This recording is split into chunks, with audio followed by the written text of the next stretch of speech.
Olá pessoal, sejam bem-vindos ao meu canal. Meu nome é Vinícius e nesse vídeo eu vou mostrar como criar um objeto de negócio. No nosso caso, vai ser um objeto de negócio para a ordem de venda. A transação que a gente cria e modifica o nosso objeto de negócio, onde a gente faz o design do objeto de negócio, é a transação BOBX.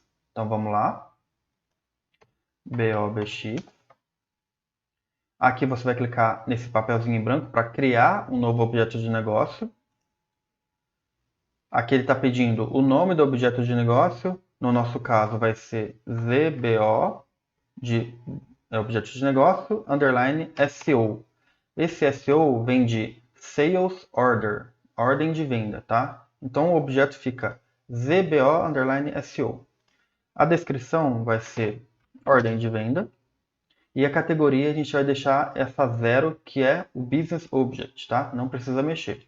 Dá um OK. Aqui a gente chega nessa tela onde a gente pode preencher a interface de constantes, que é uma interface com algumas constantes que são usadas nas classes que a gente vai criar depois, tá? Então coloque aqui ZIF underline. Aqui no meio eu geralmente coloco o nome do objeto de negócio, que é ZBO underline SEO. Então ZBO underline SEO. E o final fica underline C, tá? Vamos dar um Enter. A gente já pode salvar aqui. Vou deixar pacote se frontend, que é o pacote de objetos locais, né? Que não gera request. Salva. E agora a gente vai nessa pastinha aqui, ó, Node Structure. Abre ela e você já percebe que já tem um nó root, tá? Todo objeto de negócio ele já vem com um nó root. E no nosso caso, o nó root representa o cabeçalho da ordem de venda. A gente vai ter outro nó depois, né, que é o item. Mas no momento a gente vai mexer com o nó root, que é o cabeçalho da ordem de venda. Então dá 2 cliques nesse nó root, ele vai carregar essa parte aqui, esses campos do nó root, e a gente vai informar a descrição. Como é um cabeçalho de ordem de venda, vai ser cabeçalho. Nesse campo de estrutura de dados, a gente vai informar uma estrutura que vai ter os campos do cabeçalho da ordem de venda. Então vai ter o ID da ordem, data de criação, hora de criação, código do cliente e status, tá? Depois a gente vai criar essa estrutura. Mas a gente já vai deixar o nome dela aqui definido. O nome vai ser ZBO underline SEO header, que é o cabeçalho da ordem de venda, underline DS. Por que tem esse final DS? Porque é um campo do Data Structure, né? Nossa estrutura de dados. É só para definir um padrão na nomenclatura aqui, tá? A gente já bate o olho e já sabe o que aquele objeto é. Esse campo estrutura transiente a gente não precisa preencher, a gente não vai usar no nosso cenário, tá? O campo estrutura combinada, você vai copiar o mesmo nome dessa estrutura de dados e vai mudar somente o final. Como é uma estrutura combinada, Combined Structure, você coloca o C, né, de Combined e o S de Structure. Então, CS. Tá? No tipo de tabela combinado, você vai colocar o mesmo nome e vai mudar o final para CTT, que é Combined Table Type. Tá? Então, essa aqui, essa estrutura de dados, é os campos que você tem no cabeçalho da ordem de venda. A estrutura combinada é uma estrutura que tem campos-chave do framework, chave do objeto, a chave do nó pai e a chave do nó root, tá? Key, parent key e root key. Junto com essa estrutura que o framework já coloca, ele vai colocar os campos que tem na ordem de venda, no cabeçalho da ordem de venda. Então ele vai fazer uma estrutura combinada com duas estruturas, a do framework e a sua estrutura de dados. Depois a gente vai ver essa estrutura combinada para ver o que ela tem dentro. E o tipo de tabela combinado é nada mais do que um tipo de tabela que vai usar a estrutura combinada. Tá? O campo Node Class a gente não precisa preencher, a gente não vai usar no nosso cenário. E aqui no Database Table, que seria a sua tabela do banco de dados, vai ser o mesmo nome da sua estrutura de dados, só que sem esse finalzinho aqui. Ó. Tá? Vou dar um Enter. Já vamos salvar de novo. E agora a gente tem que criar a nossa estrutura de dados. É só dar 2 cliques aqui em cima. Sim. Descrição vai ser cabeçalho, porque é o cabeçalho da ordem de venda. Aqui no componente, você vai colocar o campo SOID, que é o ID da ordem de venda. Como esse campo vai ser usado na tabela, na estrutura do item e alguns outros lugares, eu vou criar um elemento de dados, tá? Então coloque aqui VBO, underline SOHeader, underline SOID, underline E. Depois a gente vai criar o campo herdate, que é a data de criação da ordem de venda. Tipo herdate também. Campo erset, que é a hora de criação. Aqui não existe um erset, tá? Um tipo aqui erset. Você vai colocar usage, tá? Aqui vai ter o campo customer ID, que é um número, então 24. E o campo status, que é o status da ordem de venda. Vai ser um char1. A gente vai ter três status. O 1, que vai representar uma nova ordem de venda. Vai ter o status 2, que é quando a gente fornecer a ordem de venda, a gente muda o status para 2. E quando a gente faturar a ordem de venda, a gente vai mudar para 3, tá? Então a gente vai ter esses três status. Depois, quando estiver tudo pronto e funcionando, você pode mudar isso aqui, se você quiser, tá?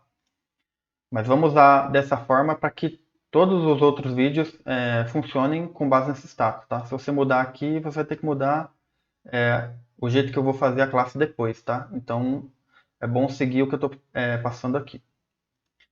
Beleza. Criamos aqui os campos. Vou salvar. Pacote é o objeto local. E a gente tem que criar esse elemento de dados. Vamos dar 2 cliques. Sim. Elemento de dados. A descrição do elemento vai ser ID ordem.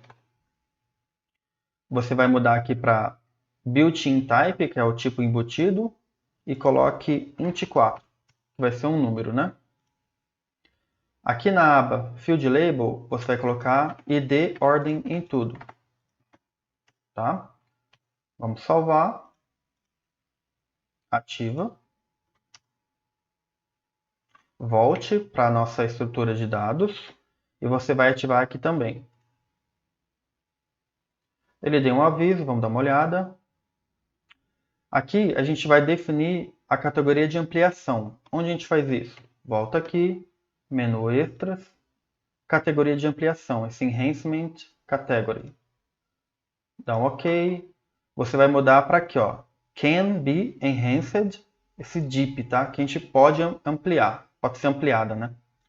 Então marque aqui essa opção, copia. Vamos tentar ativar de novo. Pronto. Estrutura ativada, você vai voltar. E aqui a gente não precisa criar a estrutura combinada, nem o tipo de tabela e nem a tabela de banco, tá? Porque a gente consegue gerar isso pela própria transação BOBX. Então como que a gente faz? Vem aqui no menu extras, você vai selecionar essa opção aqui, ó, Generate Dictionary Elements. A gente vai gerar os elementos do dicionário, tá? É isso que a gente quer. Então clica aqui. Aqui você não precisa mudar nada, exceto a categoria de ampliação. Vamos colocar como 4, pode ser ampliada, né? O DIP. E a gente vai dar OK. Dessa forma, ele vai criar a estrutura combinada, o tipo de tabela, a tabela de banco, tá? Com base na nossa estrutura de dados. Toda vez que você mudar algum campo na sua estrutura de dados, adicionei um campo, removi ou alterei mesmo, você vem aqui de novo e gera esses objetos, tá, pessoal? Senão vai ficar desatualizado o seu objeto de negócio. E como você já vai ter criado esses objetos, você tem que marcar esse flag aqui, ó, para aceitar, permitir que ele sobrescreva os objetos já gerados, né? No caso aqui, como não existe ainda, não preciso marcar. Então vamos dar um OK. Ele retornou aqui que deu tudo certo, né? Gerou ali os objetos. Agora a gente vai voltar aqui para o nosso objeto de negócio, a raiz dele. Clica 2 vezes. E aqui a gente tem a nossa interface de constantes. Se eu tentar entrar nela, dar 2 cliques, ele me avisa que não existe. A gente também não precisa gerar essa interface de constantes. a própria transação BOBX tem uma ferramenta para gerar essa interface para a gente. Como que a gente gera? Menu Extras, Generate Constant Interface. Então ele vai gerar a nossa interface de constantes. Clica aqui. Gerou a interface, vamos dar uma olhada? Clico duas vezes, vamos mudar aqui para baseado no código-fonte, para ver de uma forma mais abrangente. Então aqui tem constantes das ações, né? Criação, remoção, bloqueio, né? Salvar. Então tem todas as ações aqui que já tem uma constante que o valor dela é um hash aqui, tá? Então, em vez de usar o hash nos lugares que a gente precisar, a gente vai usar essas constantes aqui, tá? Tem uma série de constantes aqui que a gente vai usar nas classes que a gente for criando depois, tá? Lembrando, se você modificar alguma coisa no seu objeto de negócio, para garantir que o seu objeto vai estar atualizado, você tem que ir nessa opção de novo, tá? Deixa eu voltar aqui. Toda vez que você mexer em alguma coisa, você vem aqui no Extras e gera também a interface de constantes novamente, tá? Beleza. Voltando aqui no objeto, no nó root, vamos dar uma olhada aqui como que ficou então a estrutura combinada. É só dar dois cliques. Então o que que tem nessa estrutura combinada? Ela tem basicamente duas estruturas dentro dela. Ó, ele incluiu essa estrutura aqui, que é aquela estrutura do framework, que tem as chaves do objeto, ó, a chave, parent key e o root key. Tá? Então você incluiu esses campos por meio dessa estrutura standard aqui. E tem um include da estrutura de dados que a gente criou. Então tem o campo de ordem de venda, a data de criação, hora de criação, código do cliente e o status, tá? Então por isso que é uma estrutura combinada, porque ela junta duas outras estruturas, as chaves do framework e a sua estrutura de dados, numa coisa só, tá? Beleza, vamos voltar aqui. Agora eu vou entrar no tipo de tabela. O que, que tem aqui dentro? Um tipo de tabela simples apontando aqui para a nossa estrutura combinada. Tá? E todo objeto que é gerado pelo framework, ele fica aqui no comentário, ó, na descrição. Por exemplo, cabeçalho e indicando que esse objeto foi gerado. Tá? Vamos dar uma olhada na tabela de banco. Aqui na tabela de banco, o framework, o que ele faz? Ele define a chave primária da sua tabela com esse campo aqui, ó, o dbKey. Então, toda a tabela que o framework for gerar, essa vai ser a chave primária, junto com o mandante, é claro, né? Então, você não consegue definir a chave primária. Se a gente fosse definir aqui, seria o SOID, que é o ID da ordem de venda. Só que como o framework gerou, essa vai ser sempre a chave do objeto, lá na tabela, né? A chave do registro na tabela do banco. Tá? Isso aqui é normal, o framework precisa que seja dessa forma para que ele funcione, tá? Mas depois a gente vai definir uma chave única para esse campo aqui, o SOID, para que não seja duplicado. E o próprio framework, o BOPF, ele tem lá numa entidade a chave alternativa. Então a gente vai definir o SOID como chave alternativa, uma chave única, para que ele funcione como se fosse uma chave primária, né? Só que secundária, no caso aqui. Né? Porque a primária é esses dois campos aqui. Tá? Vamos voltar. Então, beleza, a gente já criou os objetos iniciais do nosso objeto de negócio. Já criamos os objetos do dicionário e a interface aqui de constantes, tá? E para finalizar, você vai aqui no menu Business Object, opção Check. Ah, e está desabilitado aqui. Por quê? Porque a gente não está no modo modificação. Então, clica aqui nesse lápis. Agora sim, você vai no menu Business Object, Check, Check e Correct.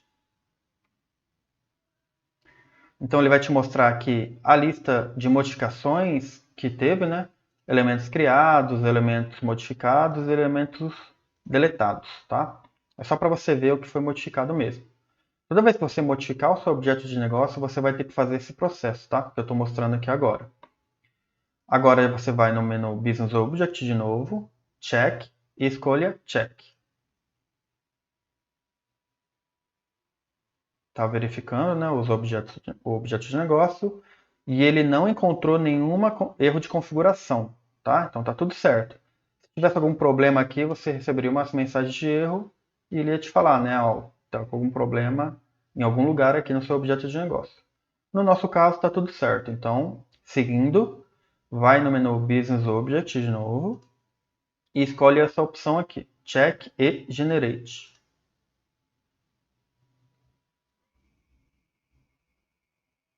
Pronto, está falando aqui que o objeto de negócio está consistente, nenhum problema foi encontrado e a gente já consegue testar o nosso objeto.